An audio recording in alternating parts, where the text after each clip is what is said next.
किरण मेरावी है और मैं बीए फर्स्ट सेमेस्टर की छात्र अध्यापिका हूँ। जनजातीय के बारे में बताना चाहती हूँ। जनजातीय संस्कृति समाज भारत की सबसे बड़ी संस्कृति और समृद्ध संस्कृति है। इनमें जनजातियों की जीवन शैली, रीति रिवाज एवं परंपराएं शामिल है। जनजातीय लोग प्रकृति के साथ सामंजस्य बनाकर रहते हैं और उनके त्योहार मुख्यतः फसल और ऋतुओं से जुड़े होते हैं। उनकी बोली और भाषा में सरलता और मिठास होती है। जनजातीय लोग सामूहिक जीवन और सहयोग में विश्वास रखते हैं। आज भी वे अपनी परंपराओं को जीवित रखे हुए हैं। जनजातीय संस्कृति हमारी भारतीय संस्कृति की अमूल्य धरोहर है। धन्यवाद। अगली प्रस्तुति के रूप में बबीता यादव, इसके बाद तैयार रहेंगे नानू कुंजाम। शिक्षकगणों को मेरा सादर प्रणाम। मेरा नाम बबीता यादव है और मैं बीएड प्रथम वर्षीय छात्र अध्यापिका हूँ और मेरा आज का विषय है भारतीय राष्ट्रीय आंदोलन में जनजातीय सेनानियों का योगदान। आज मैं आप सबके सामने उस अनदेखे लेकिन अडिग शक्ति को बताने आई हूँ जिसने भारत की आज़ादी की लड़ाई में अपना योगदान दिया। हमारे जनजातीय भाई बहनों का योगदान। जब अंग्रेज शासकों ने हमारे देश को गुलामी से जकड़ रखा था, तब बिरसा मुंडा, सिद्धू कन्हू और लाखों अन्ना वीरों ने अपनी वीरता से आज़ादी संग्राम में भाग लिया और राष्ट्र को आज़ादी दिलाने में अपना योगदान दिया था। भारत माता की अच्छे से बोलेंगे। भारत माता की वंदे वंदे। आदरणीय शिक्षकगण और मेरे प्रिय साथियों, सभी को नमस्कार। मेरा नाम संदीप कुमार कोसले है। मैं बीएड थर्ड सेमेस्टर का छात्र अध्यापक हूँ। आज मैं अपने आप को बहुत गर्वान्वित महसूस कर रहा हूँ कि मुझे जनजातीय गौरव दिवस पर बोलने का अवसर प्राप्त हुआ है। मुझसे पहले जितने भी मेरे सहपाठी मित्रगण जो भी बोले हैं सभी बहुत ही प्रभावशाली हैं, तो उनका धन्यवाद करता हूँ। उसके बाद मैं अपनी बातों को रखना चाहता हूँ आप लोगों के बीच। तो आज हम छत्तीसगढ़ जनजातीय गौरव दिवस के पावन अवसर पर एकत्रित हुए हैं। सभी को पता है नहीं, यह दिन केवल एक तिथि नहीं है बल्कि हमारी धरती की आत्मा, परंपरा और वीरता का प्रमाण है। आज का दिन हमें यह याद दिलाता है कि भारत के स्वतंत्रता संग्राम में केवल सभाओं, संसदों और शहरों के क्षेत्रों के लोगों का ही योगदान नहीं था, बल्कि इस स्वतंत्रता संग्राम की लौ को जलाने के लिए जंगलों, पहाड़ियों और गांवों की धड़कनों में से भी आजादी की आग जली थी। छत्तीसगढ़ की जनजातियां, जिनमें प्रमुख रूप से गोंड, हल्बा, उराव, बैगा, धुरवा, बिजवार, कमार, मुरिया, अभनपुरिया इत्यादि हैं, ये सिर्फ समाज का हिस्सा नहीं थी बल्कि इस देश की पहली क्रांतिकारी आवाज थी। आजादी की पहली दहाड़ सन 1825, जिस समय में परलकोट का विद्रोह हुआ, जब देश के बाकी हिस्से अंग्रेजी शासन को समझ ही रहे थे, तब छत्तीसगढ़ की धरती पर परलकोट विद्रोह के रूप में स्वतंत्रता की पहली ज्वाला की आग क्या थी, भड़क उठी। इसके पश्चात प्रीति लहरे जी। प्रीति लहरे के बाद तैयार रहेंगे प्राची पटेल।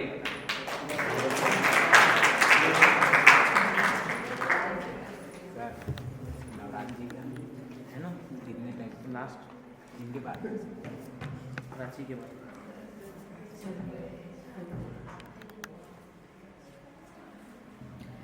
हिमाद्री तुंग श्रृंग से प्रबुद्ध शुद्ध भारती, स्वयं प्रभा समुज्ज्वला स्वतंत्रता पुकारती। अमर्त्य वीर पुत्र हो, दृढ़ प्रतिज्ञ सोच लो, प्रशस्त पुण्य पंथ है, बढ़े चलो बढ़े चलो। यहाँ पर उपस्थित आदरणीय शिक्षकगण को मेरा सादर प्रणाम एवं आप सभी सहपाठियों को मेरा नमस्कार। मेरा नाम है प्रीति लहरे, मैं बीएड फर्स्ट सेमेस्टर की छात्रा अध्यापिका हूँ। आज आप सभी के समक्ष भारतीय राष्ट्रीय आंदोलन में जनजातीय स्वतंत्रता संग्राम सेनानियों का योगदान के विषय में विचार प्रस्तुत करना चाहती हूँ। भारत की स्वतंत्रता की लड़ाई केवल शहरों, कस्बों या शिक्षित वर्ग तक सीमित नहीं थी, बल्कि इसके मूल में वे जनजातीय वीर भी थे जिन्होंने जंगलों, कस्बों एवं दूरस्थ क्षेत्रों में अपनी मातृभूमि की रक्षा के लिए अपने प्राणों की आहुति दे दी।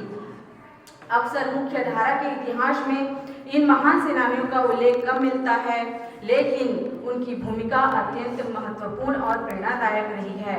जनजातीय स्वतंत्रता आंदोलन की विशेषताओं की अगर मैं बात करूं तो ये आंदोलन अंग्रेजों के शोषण, भूमि हड़पने, जंगल के अधिकार को छीनने और दमनकारी कानूनों के विरुद्ध थे। जनजातियों का संघर्ष केवल राजनीतिक संघर्ष नहीं था, बल्कि अस्तित्व, संस्कृति, स्वाभिमान और स्वतंत्रता की रक्षा के लिए था। प्रमुख जनजातीय स्वतंत्रता संग्राम सेनानी एवं उनके योगदान की बात किया जाए तो बिरसा मुंडा ने 1899 से 1900 में उलगुलान यानी महान आंदोलन का नेतृत्व किया। उन्होंने अंग्रेजों के द्वारा भूमि छीनने और मिशनरियों के अत्याचारों के विरुद्ध संघर्ष किया। उनका नारा था अबुआ देशुम अबुआ राज, यानी हमारा देश और हमारा राज। आज भी हमको यह प्रेरणा देता है।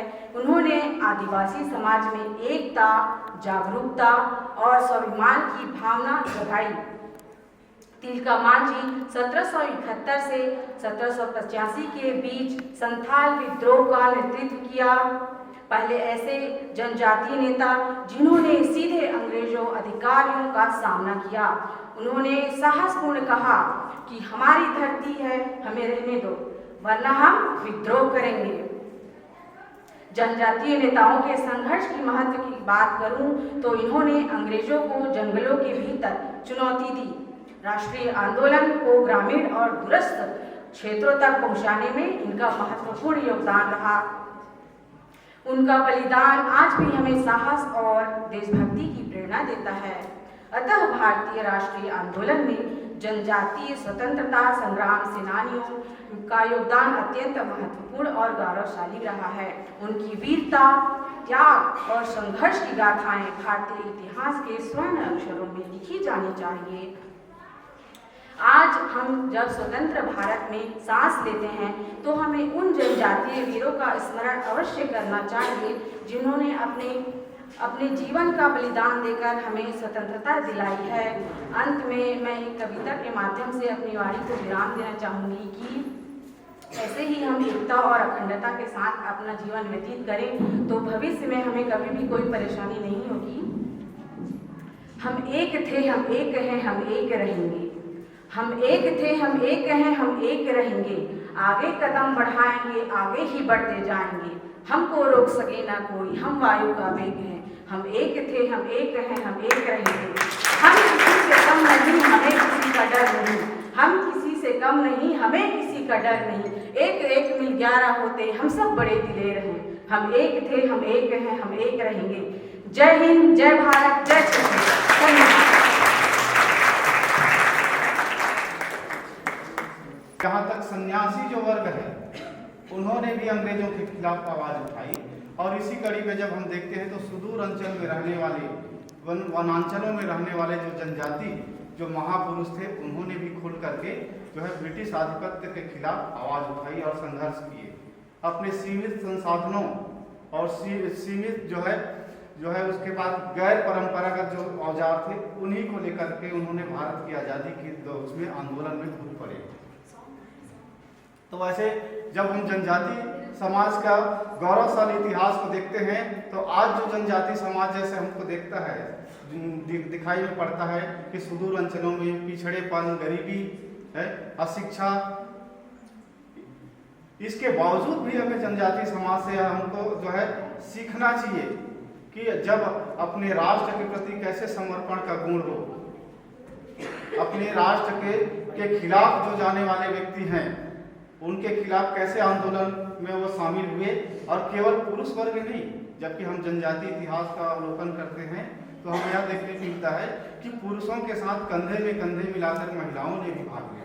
इसी हम दौर में जाते हैं तो नागालैंड जो भारत के पूर्वोत्तर राज्य है, वहाँ जाते हैं तो रानी जो है गोंडेलियो, उसका उल्लेख इतिहास में मिलेगा। वहाँ की जो रानी थी, उन्होंने अंग्रेजों के खिलाफ आवाज़ उठाई और आज़ादी की लड़ाई में शामिल हुए और उनको जो है कारावास दिया गया अंग्रेजों के द्वारा। और भारत की आज़ादी के बाद भी वो जो है कारावास में बंद रही। बाद में पंडित नेहरू जब देश का प्रथम प्रधानमंत्री निर्वाचित हुआ, तब नागालैंड जाने के बाद उसको महारानी की उपाधि से सम्मानित किया। तो ऐसे इसी क्रम में जब हम देखते हैं तो आज का जो झारखंड राज्य है, वहाँ भगवान बिरसा मुंडा का अवतरण हुआ और उनका जन्म 15 नवंबर 1856 में हुआ और आज़ादी की लड़ाई में भाग लिए। अंग्रेजों के द्वारा उनको 9 जून 1900 को जो है फांसी के तख्ते पर लटका दिया गया। इसी क्रम में हम देखते हैं तो हमारे छत्तीसगढ़ राज्य भी अछूता नहीं रहा है, जहाँ शहीद वीर नारायण सिंह, सुरेंद्र सिंह, गुंडाधुर जैसे और बहुत सारी विभूतियाँ हैं, झाड़ा सिरहा जिसका आप लोग नाम सुने होंगे हैं। तो ऐसे और महापुरुष बहुत सारे हुए हैं भारत के अलग अलग प्रांतों में, अलग अलग क्षेत्रों में जनजाति गौरवशाली जो हुए हैं। मैं उन सब का जो है नतमस्तक करता हूँ, उनको प्रणाम करता हूँ। और आज हम ये जनजाति गौरव दिवस मनाने की आवश्यकता क्यों पड़ गई, ये हमारे लिए जो है प्रश्नवाचक चिन्ह है। प्रश्न समस्या उत्पन्न है, एक प्रश्न उपस्थित होता है कि आज की गौरवशाली जो है स्वतंत्र भारत में जनजाति गौरव दिवस को मनाने की क्या आवश्यकता पड़ गई। जब हम देखते हैं इतिहास में तो विभिन्न जो है स्वतंत्रता संग्राम सेनानी हुए थे, तो इतिहास के पन्नों में कहीं जनजाति जो है विभूतियाँ थे वो कहीं खो गई। उनको हमको उजागर करना है, सामने लाना है, उसकी जीवनियों से हमको प्रेरणा लेना है। तो इसी क्रम में हम देखते हैं तो जनजाति समाज आज जो है प्राचीन उस समय से लेकर के जनजाति समाज अपनी सभ्यता, संस्कृति और राष्ट्र की रक्षा के लिए जिस प्रकार से तत्पर रहे, जागरूक रहे, उनसे हमको शिक्षा लेने की आज जब आवश्यकता है कि हम जो है किसी भी सफलता पर क्यों न चले जाएं, किसी भी स्तर पर अपनी जमीन से हमको जुड़े हुए रहना है। और जो व्यक्ति अपने जमीन से जुड़ा हुआ रहता है वो बड़ी से बड़ी विपदाओं से भी जो है उसमें सफल हो जाता है, उसका निराकरण कर लेता है। बड़ी से बड़ी घटनाएं भी उस व्यक्ति के विचारों को जो है उस व्यक्ति को सच मार्ग से भ्रमित नहीं कर सकता। ठीक, धन्यवाद। अपने वक्तव्य में ये चीज उद्बोधन में किया कि 15 नवंबर को भारतीय जनजाति गौरव दिवस के रूप में मनाया जाता है, क्योंकि उस दिन जनजाति समाज के एक महान व्यक्तित्व भगवान श्री बिरसा मुंडा जी की जयंती के रूप में उस दिन को 2021 से जनजाति गौरव दिवस के रूप में मनाने का एक प्रावधान शुरू हुआ। जैसा कि लहरिया सती जी हमको बताया है कि आज के समाज में हमको क्यों इसकी आवश्यकता पड़ी। जैसा कि हम जानते हैं कि इस भारतवर्ष में अनेक प्रकार की संस्कृति और जो भी अनेक प्रकार की जातियां निवास करती हैं, बहुत सारी विविधता में अनेकता में एकता किए हुए हमारा भारतवर्ष है। उनमें से ही एक समुदाय, एक समाज के लोग भी निवास करते हैं, जनजाति समाज, जिनकी गाथाओं और उनकी प्रेरणादायक कहानियों के बारे में हमें कभी सुनाई नहीं दिया ही नहीं। उन्होंने भी इतने महान कर्म किए थे। हमने आज तक देखा है कि भारत में जितने भी स्वतंत्रता संग्राम हुए उनमें सभी लोगों को याद करते हैं। उनमें से प्रमुख जैसे महात्मा गांधी जी हो गए, चंद्रशेखर आजाद जी हो गए, भगत सिंह जी हो गए, इनके बारे में हम सुनते आए हैं। लेकिन क्या हमने कभी इन जनजाति समाज के बारे में सुनाई दिया? नहीं। तो उन्हीं के जितने भी कार्य उन्होंने किए, जितने भी स्वतंत्रता संग्राम में उन्होंने अपना महत्वपूर्ण भूमिका अदा की, उन्हीं को Yeah.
मेरे को सुनाई दरिया